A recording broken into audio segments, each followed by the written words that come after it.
Hello, എല്ലാവർക്കും നമസ്കാരം. ഞാനൊരു അത്യാവശ്യ കാര്യം പറയാനാണ് വന്നത് കേട്ടോ. പിന്നെ പൈസയ്ക്ക് അത്യാവശ്യമില്ലാത്ത ആരുമില്ല, പ്രത്യേകിച്ചും പെണ്ണുങ്ങൾക്ക്. അപ്പൊ ദയവ് ചെയ്ത് നിങ്ങളടുത്ത് ഞാനൊരു മെസ്സേജ് തരാനാണ് വന്നത്. എന്റെ മോന്റെ കല്യാണം കഴിഞ്ഞിട്ട് 2 മാസമായുള്ളൂ. കല്യാണം കഴിഞ്ഞ സമയത്ത് എനിക്ക് ഇപ്പോഴും പൈസയ്ക്ക് ബുദ്ധിമുട്ട് തന്നെയാണ്. പൈസയ്ക്ക് കുറച്ച് ബുദ്ധിമുട്ട് ഉണ്ടായിരുന്നു, കുറച്ച് പേയ്മെന്റ് ഒക്കെ ചെയ്യണമെന്ന്. അതിന് നമ്മള് എവിടെ നിന്ന് കിട്ടാമോ അങ്ങനെയുള്ള ഒരു ഇതിലിരുന്നായിരുന്നു. അപ്പം നമ്മുടെ ഈ വാട്സപ്പിനകത്തൊക്കെ മെസ്സേജ് വരുമല്ലോ, ലിങ്ക്.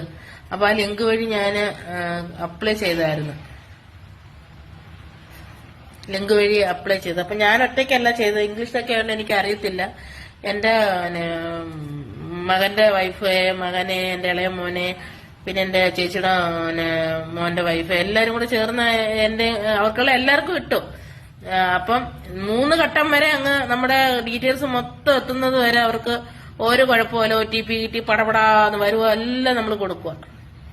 ലാസ്റ്റ് ഘട്ടം വരുമ്പോഴത്തേന് താമസം വരും, 2 മാസം വരും, പിന്നെ സിവിൽ സ്കോറിന്റെ വരും, അങ്ങനെ കുറെ കാര്യങ്ങൾ വരും. അങ്ങനെ ആയപ്പോഴത്തേന് ഞങ്ങളങ്ങിട്ട് കാത്തിരിക്കുക. അപ്പോഴാണ് ഇടയ്ക്ക് വെച്ച് എനിക്ക് മെസ്സേജ് വന്നുകൊണ്ടിരിക്കുന്നത് വാട്സപ്പിനകത്ത്. എന്റെ ഡീറ്റെയിൽസ് മൊത്തം നമ്മള് ഫേസ് വെച്ച് ഫോട്ടോയാ, ലാസ്റ്റ് ഘട്ടം ഫേസിന്റെ ഫോട്ടോയാ. അപ്പൊ ആ ഫോട്ടോ വീണ് കഴിഞ്ഞ ഉടനെ ഇവര് ഇതെല്ലാം ഡീറ്റെയിൽസ് ഇട്ട്, പേരും അഡ്രസ്സും പിൻകോഡും എല്ലാ ഡീറ്റെയിൽസ്, ആധാർ, പാൻ കാർഡ് എല്ലാം, ബാങ്കിന്റെ എല്ലാം. എന്നിട്ട് അവര് ചെയ്തേക്കെന്ന് പറഞ്ഞാൽ നമ്മൾ എത്ര പേയ്മെന്റ് അങ്ങോട്ട് അടയ്ക്കണം. അടച്ചില്ലെന്നുണ്ടെങ്കിൽ എന്റെ ഫേസ്ബുക്കില്, വാട്സപ്പില്, അങ്ങനെയുള്ള എല്ലാ കോണ്ടാക്ടിങ്ങിലെ ഫ്രണ്ട്സുകളെയും ഈ എഡിറ്റ് ചെയ്ത് എന്റെ ആ ഫോട്ടോ എഡിറ്റ് ചെയ്ത് പിന്നെ വൃത്തികെട്ട രീതിയിൽ പിന്നെ ഇട്ട് കൊടുക്കുമെന്ന് പറഞ്ഞു. അങ്ങനെ പറഞ്ഞിട്ട് പുള്ളി അതിനകത്തുനിന്ന് എനിക്ക് സാർ മേഡം ആദ്യം കൊടുത്തിരിക്കുന്നത്. എന്നിട്ട് അതിനകത്തുനിന്ന് പിന്നെ ഒരു ലേഡിയുടെ പടം എടുത്ത് വൃത്തികെട്ട രീതിയിൽ വെച്ചിരിക്കുക, അതുപോലെ ആക്കിയെന്നാ പറഞ്ഞത്. ഞാനത് എന്താ ചെയ്തത്, ആദ്യത്തെ ഓപ്പൺ ആക്കിയപ്പം പിന്നെ നമുക്ക് പേടിക്കാൻ നോക്കണമൊന്നുമില്ല, കാരണം എന്തൊന്നും കാണാത്തൊന്നും അല്ലല്ലോ ആരും. അതുകൊണ്ട് ഞാൻ എന്ത് ചെയ്ത് എന്റെ മോന്റെ വൈഫിന് ഇട്ട് കൊടുത്തു. അവളെ എനിക്ക് അപ്ലൈ ചെയ്ത് തന്നു. അപ്പൊ അവിടെ പേരും കൂടി അതിനകത്ത് വന്നിട്ടുണ്ട്, അവക്കടെ നമ്പരും അതിനകത്ത് കൊടുത്തിട്ടുണ്ടായിരുന്നു. അപ്പൊ എന്റെ അടുത്ത് ഞാൻ പറഞ്ഞു, മോളെ ഒന്ന് നോക്ക്, എന്ത് സംഭവം നോക്ക്, നീ വേറെ ലിങ്കിലൊന്നും കയറിട്ട് ക്ലിക്ക് ചെയ്യലെന്നൊക്കെ പറഞ്ഞെല്ലാം കഴിഞ്ഞപ്പോൾ കുഴപ്പമില്ല, നമുക്ക് പോലീസ് കംപ്ലൈന്റ് കൊടുക്കാന്ന് പറഞ്ഞ് മെസ്സേജ് ഇടാൻ മതി. ഞാനെന്തോ ഇതുവരെ അങ്ങ് ബ്ലോക്ക് ആക്കി, ഒന്നും പറയാം.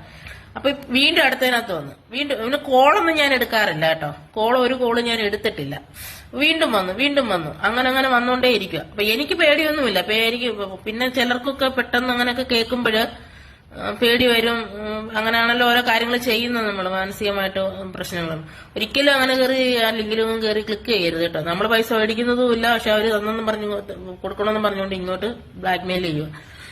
അപ്പൊ ആരും അങ്ങനെ ചെയ്യരുതേ. എനിക്ക് ഒട്ടും പേടിയില്ലെന്നാ ഞാൻ ഈ ചിരിച്ചോണ്ട് സംസാരിക്കുന്നത്. ഞാൻ എന്റെ പിള്ളേരോടെല്ലാം ഞാൻ പറഞ്ഞു, എനിക്ക് ഇംഗ്ലീഷ് ഒന്നും അറിയില്ല, അവരെല്ലാം ഇംഗ്ലീഷിലാണ് ഇടുന്നത്, ദൈവം സഹായിച്ചു.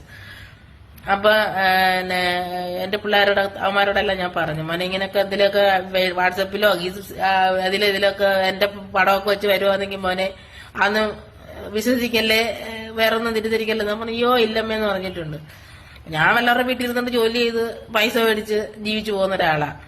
നമുക്ക് പൈസയുടെ ഒരു ബുദ്ധിമുട്ട് വന്നപ്പോൾ, ബുദ്ധിമുട്ട് എപ്പോഴും ഉണ്ട്, അങ്ങനെ ചെയ്തതാ ഞാൻ കേട്ടോ. എന്റെ ഇളയമ്മ എപ്പോഴും പറയുമായിരുന്നു അതിലും കയറി ക്ലിക്ക് ചെയ്യരുത്. പക്ഷെ അവനും ക്ലിക്ക് ചെയ്ത് എനിക്ക് തന്നായിരുന്നു കേട്ടോ. അവന്റെ ഇതിലും എടുത്ത്, എനിക്ക് കിട്ടത്തിൽ തന്നപ്പോ അവനെടുത്തു. അവന് 2 മാസം പറഞ്ഞു, മൂത്തവനെടുത്തപ്പോ 6 മാസം പറഞ്ഞു. മകന്റെ ഭാര്യയ്ക്ക് നോക്കിയപ്പോ അവക്ക് 2 മാസം മെച്ചൂരിറ്റി ആയാലെന്നും പറഞ്ഞു. അങ്ങനെയൊക്കെ കിടക്കുക. അത് ഇപ്പോഴും കിടക്കുക, മെസ്സേജ് അല്ല, ഞാൻ ഒന്നും എഡിറ്റ് ആക്കിയിട്ടില്ല. അതുകൊണ്ട് ആരും കയറി, പ്രത്യേകിച്ച് സ്ത്രീകള്, എങ്ങനെയുള്ള അത് വന്നാലും ചെയ്യരുത്. അതൊന്നും കണ്ട് പേടിക്കുകയും ചെയ്യരുത് കേട്ടോ. കാരണം അപ്പനും അമ്മയും പെങ്ങന്മാരും ഒന്നും ഇല്ലാത്തവരാ അതൊക്കെ ചെയ്യുന്നതെന്ന് എനിക്ക് തോന്നുന്നു. അവനെ കൈ കിട്ടുവാണെങ്കിൽ ഉണ്ടല്ലോ, അവനെ മെസ്സേജ് ഇടുന്ന വിരല് ഞാൻ വെട്ടിഞ്ഞെടുക്കും. അത്രയ്ക്ക് ദേഷ്യത്തിലിരിക്കുവാ ഞാൻ കേട്ടോ. ഇതൊന്ന് പറയാൻ വേണ്ടി ഞാൻ വന്ന കുറച്ച് ദിവസം കൊണ്ട് വിചാരിക്കുന്നുണ്ട്. ഇവിടെ ഇപ്പൊ അവർ പുറത്തോട്ടിറങ്ങിയ നേരം കൊണ്ടാണ് ഞാൻ ഈ മെസ്സേജ് ഇടുന്നത്, അല്ലെങ്കിൽ ഇടാൻ പറ്റത്തില്ല. കാരണം കൊച്ചിന്റെ കരച്ചിലും ഒക്കെ വരുമ്പോഴത്തേന് ഇടാൻ പറ്റത്തില്ല. അപ്പൊ ദയവ് ചെയ്ത് ആരും കയറി ലോൺ കിട്ടണമെന്ന് പറഞ്ഞ് ക്ലിക്ക് ചെയ്യരുത്. നമുക്ക് ബജാജിന്റെ അതിലേക്ക് ലോൺ ഇൻട്രസ്റ്റ് കൂടിയാലും വേണ്ടിയില്ല, ആ ലോണൊക്കെ എടുക്കുന്നതല്ലാതെ ക്ലിക്ക് ചെയ്തോളൂ, ലോൺ എടുക്കല്ലേ കേട്ടോ. അതൊരു മെസ്സേജായിട്ട് കാണുക, ഒരു പൊങ്കാലിടാനൊന്നും വരല്ലേ.